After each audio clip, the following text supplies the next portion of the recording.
பொதுவாகவே கிறிஸ்தவர்கள் அப்படின்னா இந்த சமுதாயம் என்ன நினைக்குது அப்படின்னா அவங்க ரொம்ப நல்லவங்க, சர்ச்சுக்கு போகிறவங்க, யாருக்கிட்டேயும் வம்பு தும்புக்கு போக மாட்டாங்க, அமைதியாக சாந்தமானவர்கள், அன்பானவர்கள், எல்லாருக்கும் உதவி செய்கிறவர்கள், லஞ்சம் வாங்க மாட்டாங்க.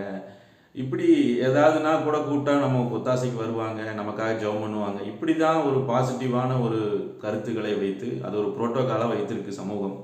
ஆனால் நம்ம அப்படி இருக்கோமா, அதில் பாஸ் மார்க் வாங்குறோமா அப்படின்னா அது ஒரு பெரிய கேள்விக்குறியாக இருக்குது.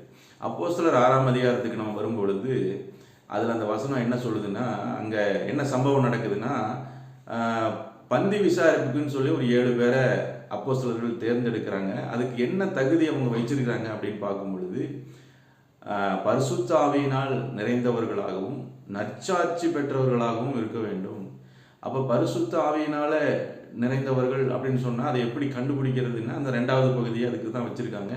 அவங்க எல்லாராலும் நற்சாட்சி பெற்றிருக்கணும், அவங்களுடைய சாட்சியுள்ள வாழ்க்கையை பார்த்து தான் நீங்கள் அவங்கள தேர்ந்தெடுக்கணும்னு சொல்லி அங்கே ஒரு ஸ்டாண்டர்டை அங்கே செட் பண்ணுறாங்க. அப்போ இதிலிருந்து நம்ம நல்லா புரிந்து கொள்ளணும்.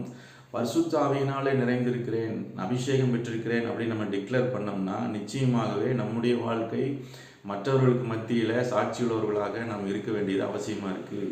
இது நம்ம ஆவிக்குரிய வட்டாரத்தில் சபைக்குள்ளே நம்ம ஒரு ஆவிக்குரியவனோ ஒரு அந்த மாதிரியான ஒரு சாட்சியை நம்ம பெற்றுக்கொள்ள முடியும். அது கொஞ்சம் சுலபமானது. ஆனால் நம்மை சுற்றி இருக்கிற மற்ற ஜனங்கள், இந்த மொத்த சமூகத்துக்கு மத்தியில் நம்ம ஒரு நற்சாட்சி பெற்றிருக்கிறோமா அப்படின்னா அது ரொம்ப ரொம்ப கஷ்டமான ஒரு காரியம்.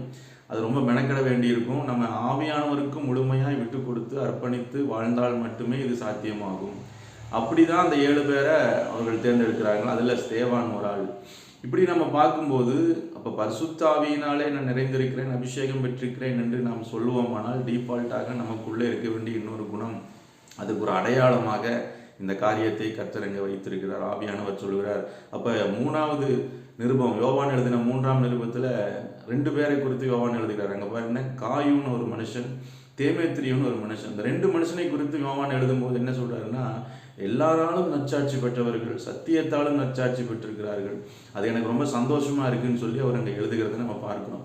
அப்போ இது எல்லா இடத்துலையுமே நம்ம பைபிளில் நம்ம தேடி வாசிக்கும் பொழுது ஆவியானவருடைய அந்த நிறைவு, அபிஷேகம் என்று சொல்லும் பொழுது நிச்சயமாகவே நம்முடைய வாழ்க்கை சாட்சி உள்ளதாக இருக்குமானால் அதுதான் ஒரு ஆவியின் நிறைவுக்கு அடையாளமாக இருக்கிறது. இதை நம்ம ரொம்ப புரிந்து கொள்ளுவோம், அதை நம்ம நிறைவேற்றுவோம், அதற்காக பிரயாசப்படுவோம். கர்த்தர் தாமே நம்மை ஆசீர்வதிப்பார். மீண்டும் நாளைக்கு சந்திப்போம்.